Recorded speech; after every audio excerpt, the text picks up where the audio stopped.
Hi guys! Welcome back again to my YouTube channel. By the way guys, maraming salamat po sa walang sawang pagsubaybay sa ating pong daily love reading. And kung ikaw ay bago pa lang sa ating channel, mag-subscribe na po kayo.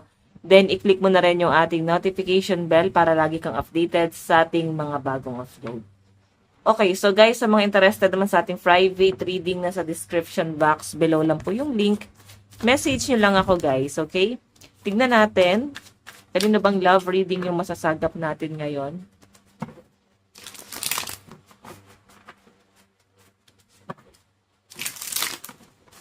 Okay, kanino bang love reading yung masasagap natin ngayon?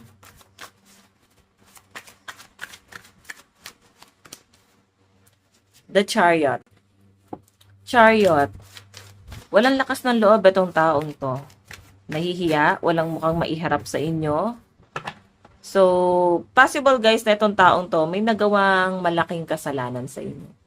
Kasi wala na siyang maiharap na mukha sa inyo eh. Nahihiya, parang napo-frustrate siya ngayon. Unti-unti siyang nadudurog. Kumbaga hindi niya rin ma-explain bakit siya nag-overthink sa inyo ngayon.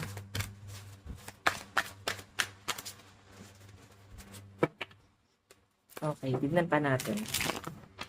So, siguro may dahilan naman din ang lahat, no? Hindi naman pwedeng hindi niya alam bakit siya nag-overthink, pwedeng nababalisa itong taong to. Kasi the Chariot, guys, para to nagpapalpitate. Ang bilis ng nararamdaman niya ngayon. Kinakabahan, nababalisa, ganon eh. Ganon yung nakikita ko sa kanya. So, by the way, meron tayong the Devil.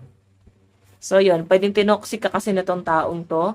And ang malinaw na nakikita ko sa kanya, pwedeng iniisip niya kung ano yung mga naging pagkakamali niya sa inyo, kung ano yung mga maling ginawa niya sa inyo. So, iniisip-isip niya yun, guys. So, nare-realize niya na yung relationship niya pala, guys, ay masyadong naging toxic talaga. Pero mahal na mahal ka nitong taong to. Kasi, kahit na hindi kayo nag-uusap or nasa malayo, iniisip-isip ka niya, oh. Ikaw yung someone na parang, ina-ideal niya talaga eh. So, umpisa pa lang. Yun nga lang, parang iniisip niya rin talaga na yung sa inyo ay masyadong komplikado din or pwede nag-aalangan siya.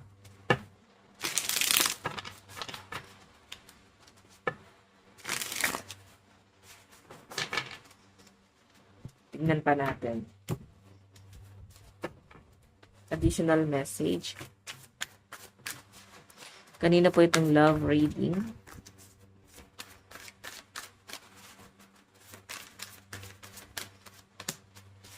Three of Wands. Okay. So guys, ito naman Three of Wands. Nag-aantay lang siya. Wala na siyang balita sa inyo. Energy niya na to guys ha. Kumbaga, sobrang clueless na siya. Kamusta ka na? Ano na ba lagay mo ngayon? Hindi siya aware eh kung ano na ba nangyayari sa iyo ngayon, no? Wala siyang balita, guys. Pwede naka-block. Ayan, no? Medyo mabagal yung energy mo. Queen of Pentacles kayo. So, possible na wala siyang balita sa inyo. Pwedeng naka-block kasi. Talagang nanahimik ka na. Parang kailangan mo ng katahimikan or at least hindi mo maramdaman man lang sana yung energy niya. Kasi pwedeng nagdudulot sa inyo, guys, ng matinding stress yon. Okay? So, ayan po yung nakikita ko dito. Tignan pa natin. Additional message.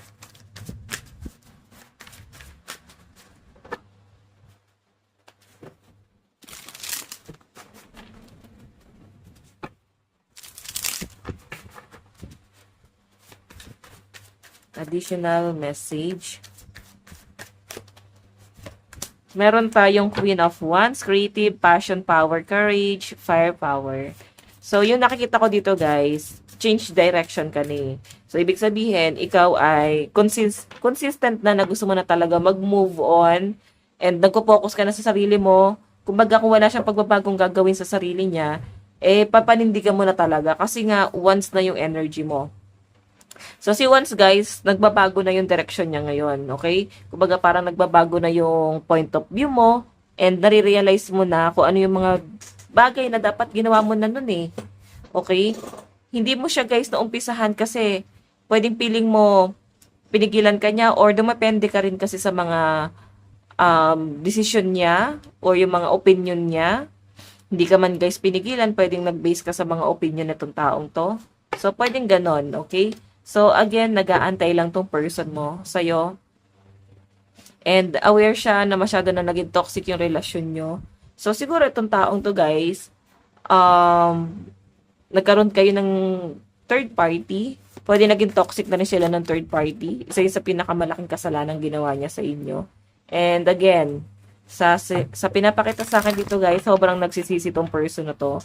Actually, marami siyang plano talaga eh. Ang dami niyang nilulook forward sa inyo before, no? Yun nga lang, pwedeng ano talaga to, nasira na yung mga plano niya kasi dahil sa distraction, okay? Na-distract siya. Ganon. So, by the way, tignan pa natin.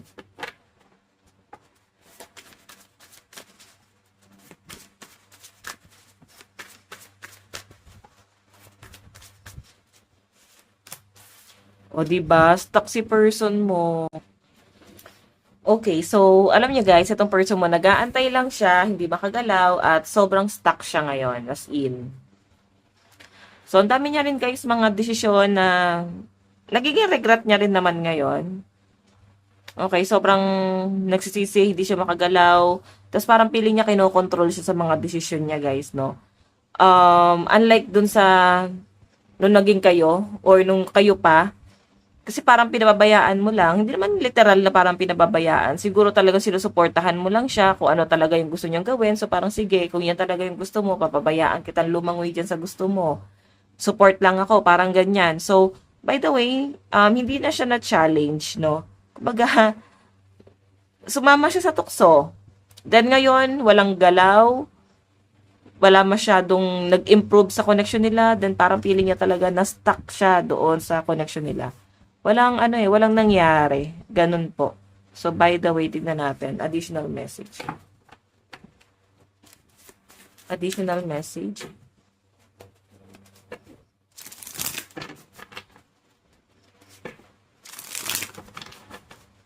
Kanina po itong love reading spirit guide. Meron tayong, yan, taas ko lang to guys.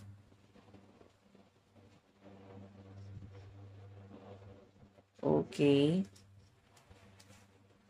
Meron tayong The Hangman.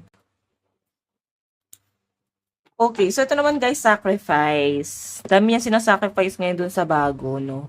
Dun sa karelasyon niya ngayon. Kumbaga, nagpapakamartir siya ngayon dun. Ganun yung nasa-sense ko sa kanya. Kumbaga parang ramdam mo na ano ba kaya nangyari kay person? Para siyang ginayuma. Kasi bakit sunod-sunuran siya doon? Unlike doon sa, nung kayo pa, kumbaga parang hindi naman siya nagpakabaliw ng ganyan sa inyo eh. Bakit dito nababaliw tong taong to? Okay, actually, pabigay na siya dito eh. Gusto na talaga niyang bumigay. And possible nga na baka na-fall out of love na yan. Then, yung pagsisisi niya, ito na nga. Ikaw yung nilulook forward niya ngayon. Okay?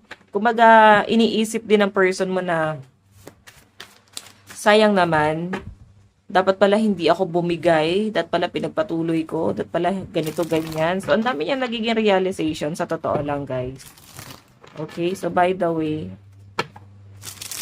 tignan pa natin. Additional message.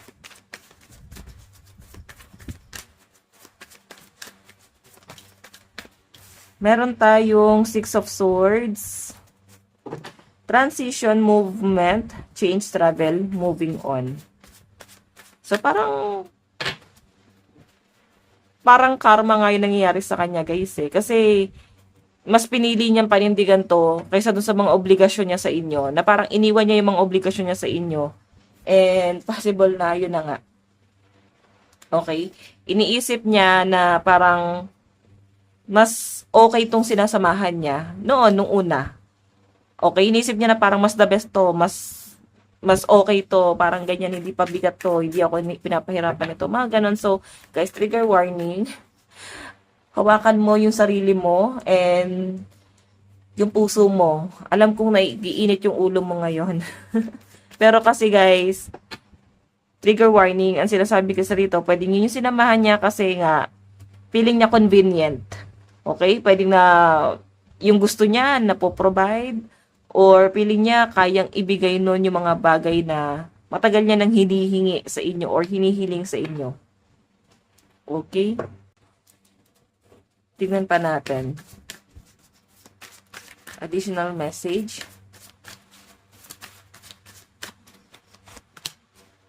O, diba? Judgment to. Wala eh. Alam nyo guys, pinapanindigan niya na lang to. Kahit sabihin na natin guys na nagsisisi na siya dun sa sinamahan niya. Okay, pinapanindigan niya na lang to kasi nga hinusgahan na siya ng mga tao. Kumbaga parang ganito na yung tingin sa kanya, cheater, na parang pag iniwan mo pa yan, wala na talagang tatanggap sa'yo. Parang ganon.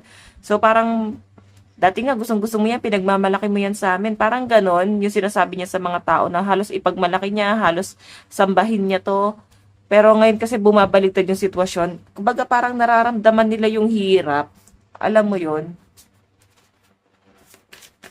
Tingnan natin. Additional message.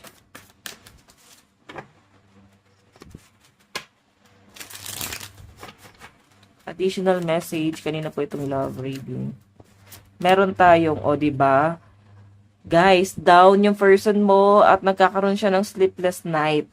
Hirap na hirap siya matulog. Kumbaga parang papunta na sa insomnia talaga. Hirap na hirap siyang matulog. Kakaisip dito. Okay, kakaisip kung paano niya i-overcome tong bagay na to. Okay, so yun yung nakikita ko dyan sa person mo. Ayun, no? Siya yung nahihirapan ngayon, pwedeng matagal na kayong hiwalay. Okay, nanunumbalik sa kanya kasi guys yung nagpa-flashback sa kanya yung sa inyo. Tapos siguro kung may anak kayo, sobrang namimiss niya na yon kasi pwedeng yun nililimitahan din ng kasama niya ngayon na parang hindi mo pwedeng kausapin yon. Na parang tigilan mo yan. Alam mo, masyado siyang kontrolado. Kumakawala na yung person mo kasi hindi na nga parang makatarungan sa kanya yon. Okay, tingnan natin. Additional message. Kanina po itong love reading. Meron tayong Ace of Pentacles. Okay, so guys, ito namang Ace of Pentacles, yung pinapakita sa akin dito, parang nag-resign. Magkatrabaho ba kayo? Kasi nagkakaroon siya ng bagong offer na trabaho or naghahanap siya ng bagong trabaho dito. Kumbaga, hindi niya hindi niya mapagtuunan ng pansin. Hindi siya makapag-focus. Yan yung pinapakita sa akin dyan. Okay? Hindi siya makapag-focus sa trabaho niya kasi ang dami niyang iniisip dito. Isa ka na sa iniisip niya tapos parang pabigat pa sa kanya yung person niya. Yung mga pinangako sa kanya, alam mo parang nadala siya sa matatamis na salita. Okay? Kasi parang pinangakuan siya ng langit. Ganon siya umasa. Kaya guys, kayo maging matalino kayo ha. Hindi porke sinasabi na ito yung kaya niyang gawin, may ganito siyang abilidad, huwag niyo agad paniniwalaan. Mas maniwala kayo sa action. Mas maniwala kayo dun sa kung ano yung kung may pruweba na talaga. Okay? So, kung makikita mo, the tower, disruption, chaos, rebuilding, death, unexpected change. Tingnan natin. Additional message. Oh, the lovers, oh. Nagkakaroon na sila guys ng ending. Mas nami-miss niya yung sa inyo. Mas gustong-gusto kanya rito. So, pwede rin naman kasi guys na baka ikaw yung third party, tapos natutoxic ka na siya sa partner niya. So, kung ano man yung title mo sa kanya guys, no? Basta nakikita ko dito guys, is possible na nandoon siya, yun ang kasama niya ngayon. Okay? And, bumibigay na siya rito. Mas iniisip niya dito yung connection nyo. Mas iniisip niya dito na parang ito yung gusto niyang i-pursue. Okay? Titignan pa natin additional message.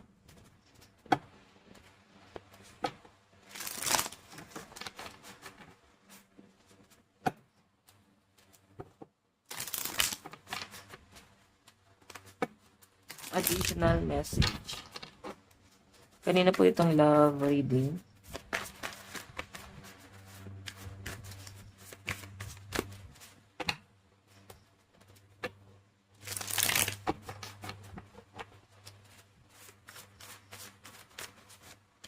Meron tayong Seven of Cups.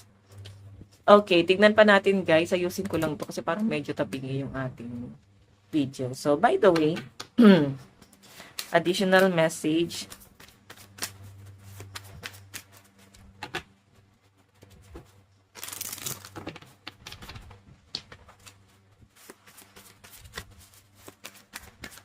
Kasi ito Seven of Cups, oh. Ang dami niya kasing gustong gawin. Sa totoo lang, no? Wala siyang nasisimulan sa gusto niyang gawin. So, ang nakikita ko sa person mo, guys, nag-explore siya.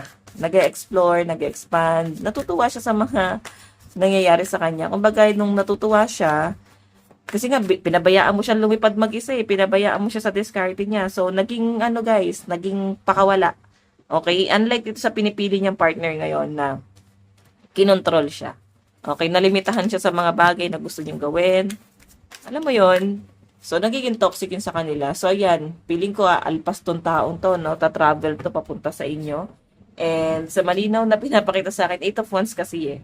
Kumbaga parang may communication. So, waiting na lang kayo guys kasi may nakita ko dito possible na bigla na lang to magparamdam sa inyo. Pwedeng this week, baka biglang may pagpaparamdam dyan. Baka biglang mag-chat sa inyo or pwedeng mag-travel papunta sa inyo or kung malapit lang to sa inyo guys.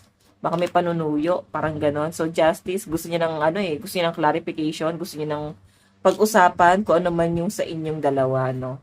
So, ayan po yung nakikita ko dyan. Okay, so by the way, additional message.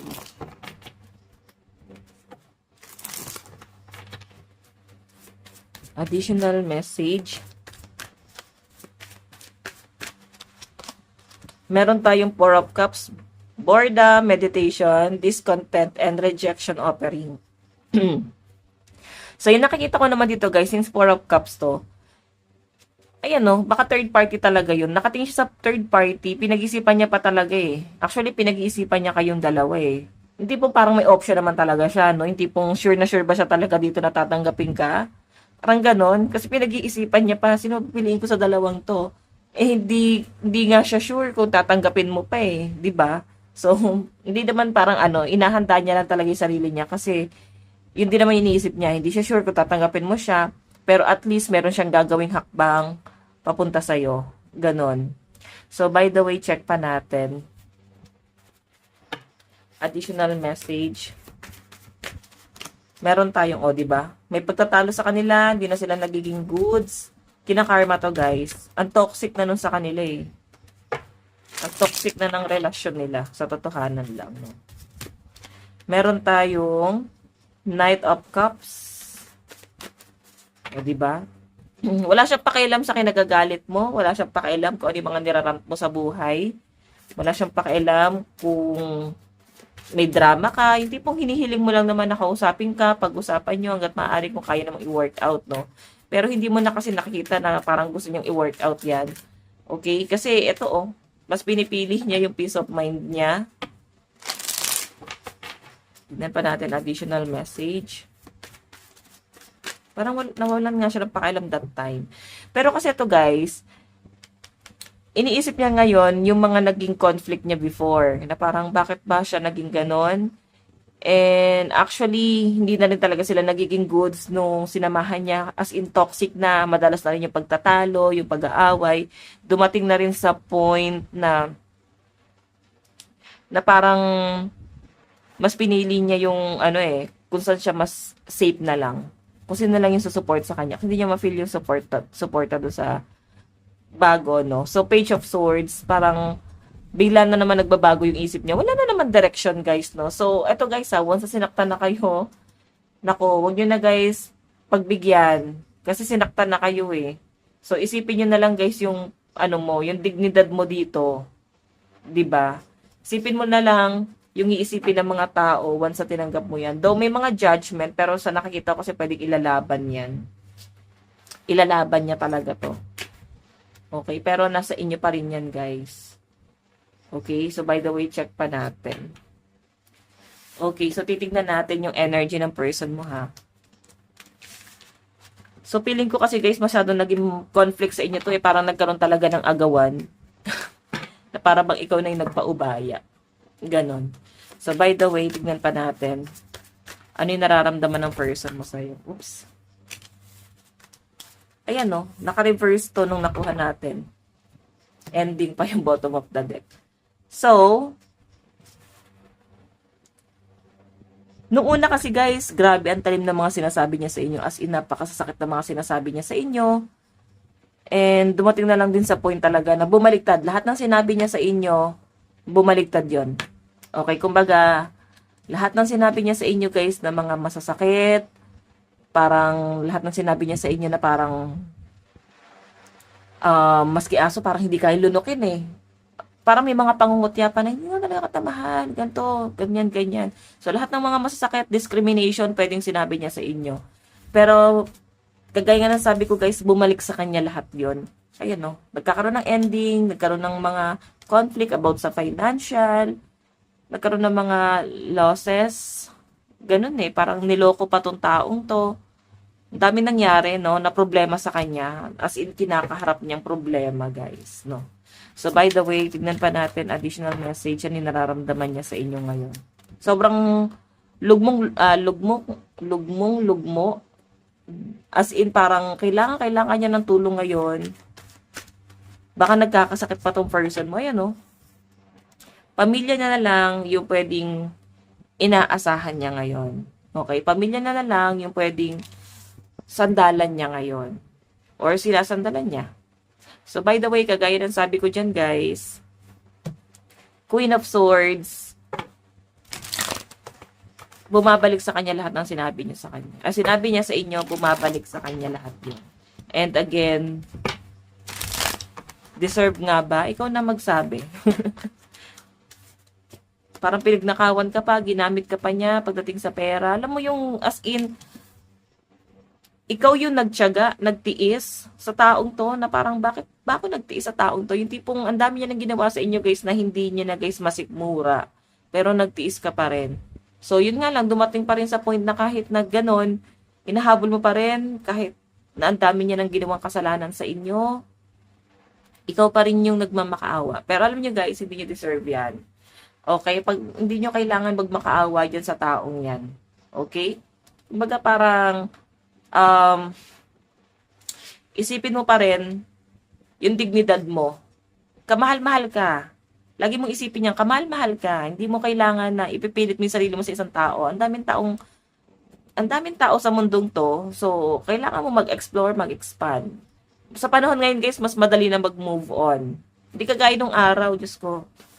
Hindi naman ganun kauso yung social media, di ba? Dikipad nga lang yung cellphone. So, pag nakipag-break ka sa boyfriend mo, sa girlfriend mo nung araw, sobrang hirap. Hindi mo ma-stalk ano na bang ganap sa kanya ngayon. Nakakabaliw. Kaya nga nauso yung mga gayuma nung araw, di ba? So, hindi kagaya ngayon na mas madali na. Hindi madaling sabihin na mahirap pa rin pagka bilang sa isang taong nagmahal ng sobra.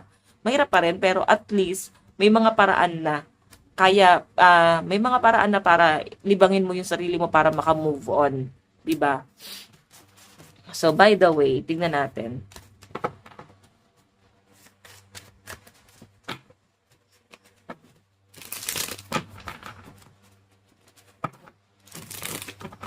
Tingnan natin.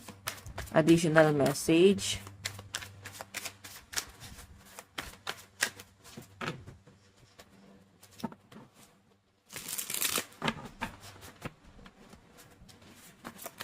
Paano kanya nakikita ngayon? Di ba yun, no? Noong mga panahong walang-wala siya, mga panahong parang wala naman siya ng silbi, or wala naman siya napapatunayan sa inyo, ikaw yun nandyan. Okay, siya na lang talaga yung hindi na kontento rito, guys, no? By the way, o di ba? Inaantay mo pa rin siya, inaasikaso mo pa rin siya. Yung mga sacrifice mo, guys, naiisip niya lahat yan. Okay, dati pa naman guys, naiisip niya na yon. Pero ngayon kasi mas nare-realize niya na parang So, ngayon guys, ikaw yung nililook forward niya. Hindi siya makagawa ng decision ngayon. Though meron naman sana siyang ibang option, di ba? So, feeling ko kasi itong taong to, na-corner na siya. Dumating na siya sa point na wala na siyang kakayahan. Dumating na siya sa point na parang feeling niya sirang-sira na siya at wala na siyang magagalawan pa. Hindi na siya makagalaw. Ganon. So, by the way,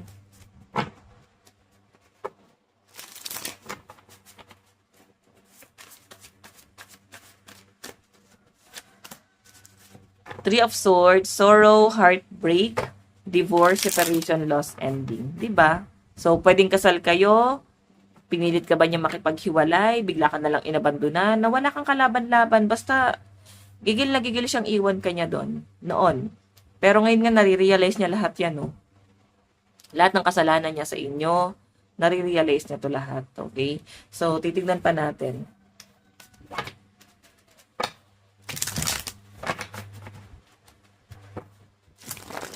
Oops.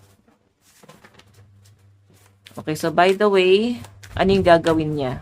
May plano ba tong taong to? Meron tayong King of Swords, logic, intellectual, fairness. Diba? Kakausapin ka niyan. Kumbaga itong taong to guys, magaling to makipag-usap. Magaling siya mag-explain. Then mahuhulog ka na naman. Diba? Mag-isipan mo mabuti. Eight of Cups. So, ipapaliwanag niya sa inyo kung bakit siya lumayo na may pagka-gaslight ng konti. Kung bakit mas kailangan niyang piliin yung ibang tao, ito yung dahilan niya, daw nagawa na niya, wala na siya magagawa. Hindi niya na kayang itama pa, pero kaya niyang bumawi. Ganun, basta magaling magsalita guys, no? Okay, kaya i-workout niya talaga yung sa inyo. Kumbaga, magiging makulit talaga tong tao to. Sobrang kinarma to guys. As in, kung bakit bumabalik sa inyo, kung mapapaisip ka, bakit babalik sa akin yung taong yan? Wala na bang iba? Kasi guys, na-corner na siya. As in, walang-wala na siya at nafe-feel niya dito na ikaw na lang yung tutulong sa kanya. Ganon. Okay? So, by the way, tingnan natin. Additional message.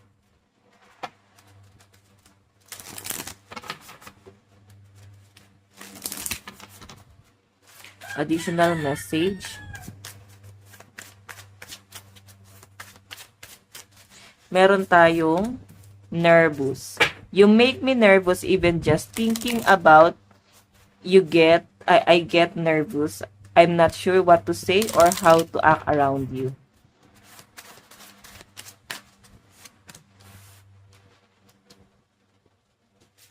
Missing you. Diba? So, kinakabahan siya. Hindi niya alam kung paano kanya kakausapin, paano interaction ang gagawin niya. And sobrang miss na miss kanya ngayon, okay? So, soon, maybe this month, no? Hindi magtatagal to, magpaparamdam din sa inyo tong taong to. So, marirealize niya, lalo na naka-pre-shadow tayo, pa-retrograde na, no? Okay? So, magbabalik ka na naman ng mga ex, guys. Expect nyo yan, bakit bigla nyo na naman namimiss yung mga ex nyo? Ayan. So, emotional intimacy. Intimacy, sorry. Kumbaga parang na ano siya dito guys, parang niisip niya, kaya pa bang i-work out? May pag-asa pa ba? Kaya pa ba? Mga ganong scenario yun nasa sense ko sa person mo. Okay, and again,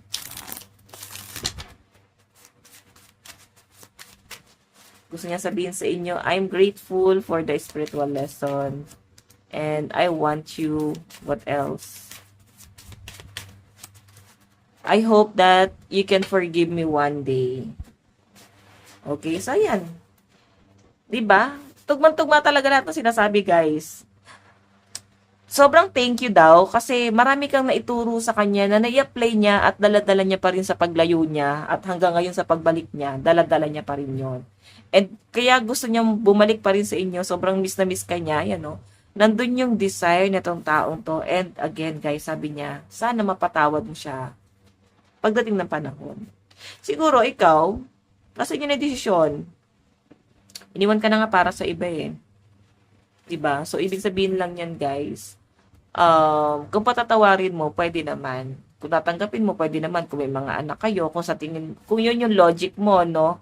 Pero siguro, kung wala ka nang iniisip na mas isasakit pa, kasi kahit sinaktan ka, kaya mo pa rin tanggapin. Zodiac sign.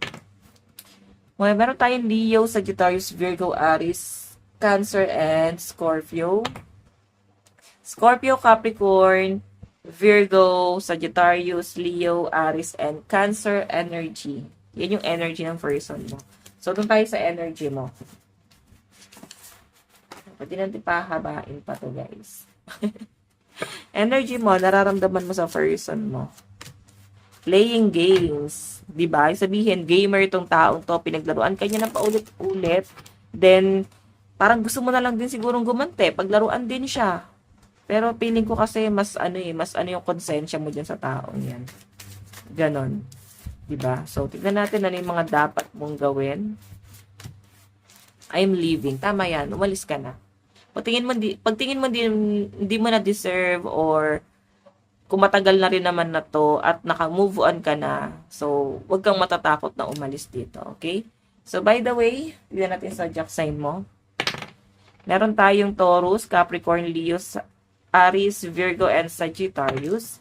Meron tayong Sagittarius, Capricorn, Libra, Scorpio, Aquarius, and Pisces energy. So by the way guys, ito lang po ang inyong reading. Maraming salamat po. God bless and love. Bye-bye!